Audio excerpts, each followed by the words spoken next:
C'est 3 ans jour pour jour après l'agression russe en Ukraine. Pardonnez-moi, mon cher Christophe. Vous êtes tout pardonné. Emmanuel Macron doit s'entretenir aujourd'hui à Washington avec Donald Trump. Vladimir Poutine s'adressant au monde après le déclenchement de l'invasion en Ukraine. C'était il y a effectivement 3 ans. 3 ans plus tard, entretien à Washington en tête-à-tête dans le bureau ovale fixé à midi heure locale.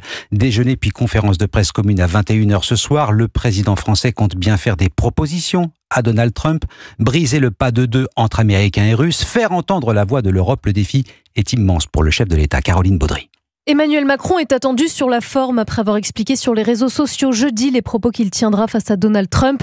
Comment être crédible face à la Chine si t'es faible face à Poutine, dit-il en guise de répétition générale.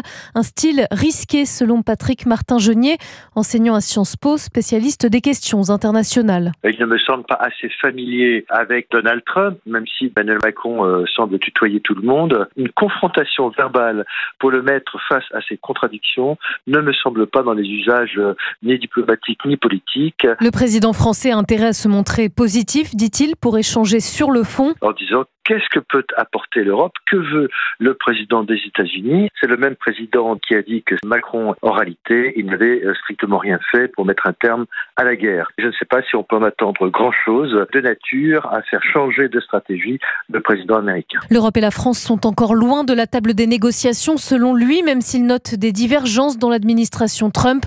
Référence à l'émissaire américain en Ukraine, Keith Kellogg, plus enclin à associer le vieux continent. Caroline Baudry.